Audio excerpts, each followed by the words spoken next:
guys, so I'm always asked about where I get my stuff, where I buy my products, where I buy my fabric, where I buy my hardware. So I'm starting a new product and I bought some bits and bobs. I like to try eBay, so everything you see here has been purchased from a store on eBay, and I'll leave the links in the description at the bottom of the page. So first up we have these wonder clips. I've seen a lot of American stores on YouTube use these instead of pins, and I've not tried them yet, but they look really good, even from pinning the fabric, from when you're cutting out, to thicker fabrics, which I'm going to be dealing with the new bag project. If you don't already know, there is a new bag line coming out, and some of these things have been purchased with that in mind. So I got 100 of these little clips. They come in different colours, different sizes, and again I'll put the link at the bottom. These were so reasonable, so I'll pop all the prices in the bottom as well, because I haven't been that organised and I don't know them offhand. But I would like to say under £5. And you get a lot. There's like 100 in there or something. Next up we have some rivets, obviously for the new bags, and they're gold. I do love a bit of gold hardware.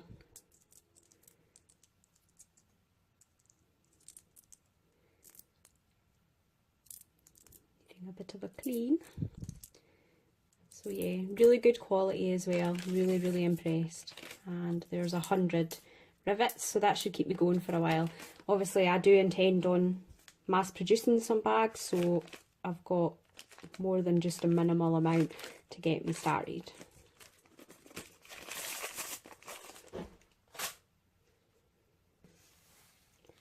Next up we have some bag feet. I love bags with these on the bottom. I think they keep your bag off the ground, especially if it's a more delicate fabric. They're hard wearing and they look very pretty. Again, gold. You'll see that as an ongoing theme in this little haul. So these are, I think there's 20 in there or something, I can't really remember. And they come with the backs as well. So you would make your hole, slide that in, separate the teeth. Excuse my nails, by the way. And then you would separate it out, slide your backer on, and then you would push flat the feet. I haven't decided if I'm going to film the making of the bags yet or not. Chances are I probably will, because I do actually really like doing it. This is the first video I've ever done talking. I'm not brave enough to have my face on yet. Maybe one day. And then we have some rectangular rings. So these are for attaching straps, etc. I'm not sure if I've ordered the right size, to be honest. I think I might go for some bigger ones, but we'll wait and see. I haven't decided on the first bag I'm going to make or the straps yet, so we'll see. Again, these are very reasonably priced, very good quality. Delivery took a day, even though I didn't pay for next day delivery. So I wouldn't recommend a company if they weren't good.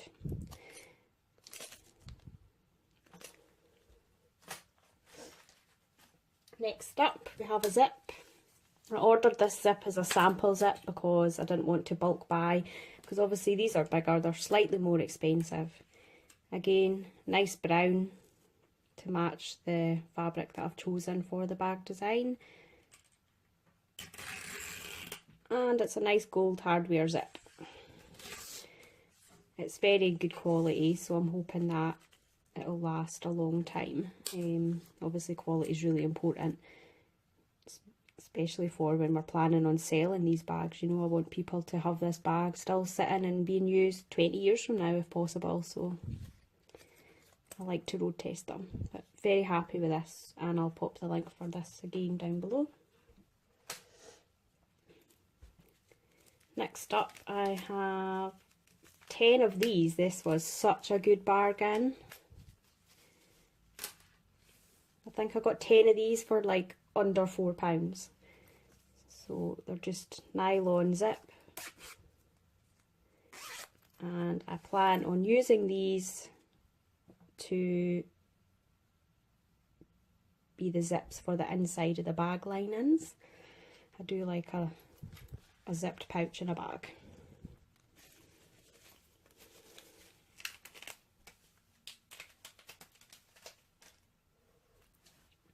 So next up, I got some adhesive tape, double-sided. Anybody who puts zips in garments, does bag making, this piece of kit is amazing.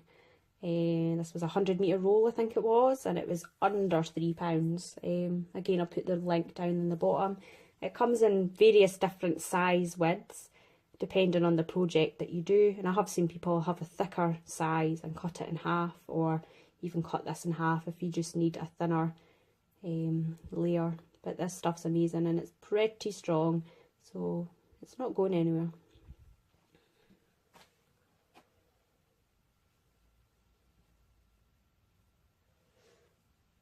Next up, I have some interlinings. So I like a bag with lots of structure. I hate these floppy style bags.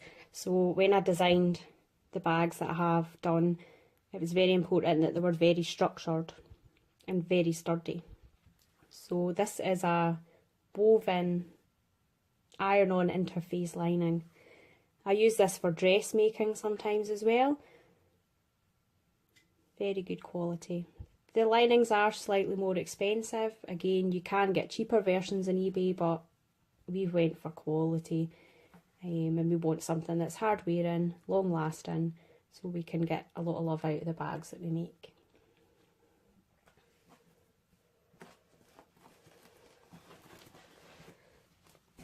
So I have this stuff here. This is a heavyweight fusible interfacing, very thick, very good quality. Again, this wasn't actually as expensive because it's not the Pylon brand, but again, it's still very good quality, and it'll provide a lot of structure and a lot of back into the fabric that we're going to be using.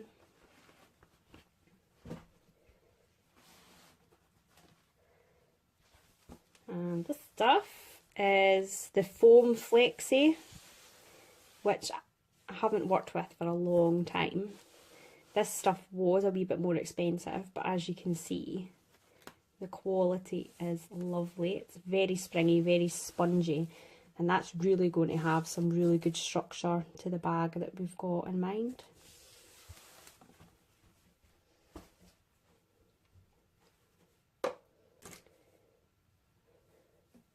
This here is a plastic. It's sewable as well if you've got the right type of machine, and it's flexible. And I've bought this in mind for doing the bag bases. I want a really good sound, sturdy bottom of the bag, and this is perfect. So this is going to be used along with the foam that I've just showed you, the flexi foam. So it's going to be really sturdy and really plush.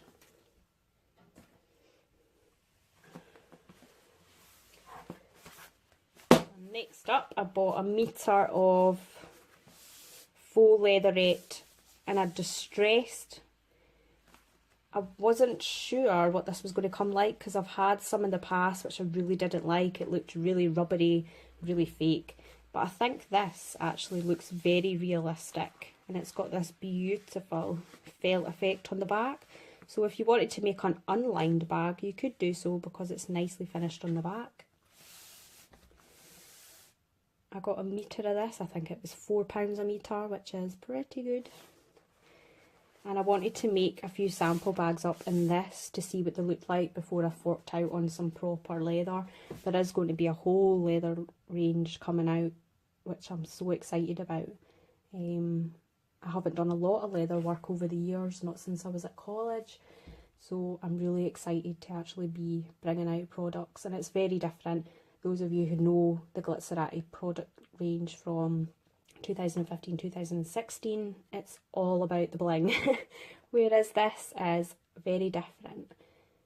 But I think the next fabric, if you know me, you'll know that I adore stuff like this. So here we are. This is the Savannah cotton fabric. It's so soft, so silky. The print is beautiful. It hasn't been ironed, don't hate. But oh, it's just so pretty. And I think this, with the accent of that, is going to look so nice.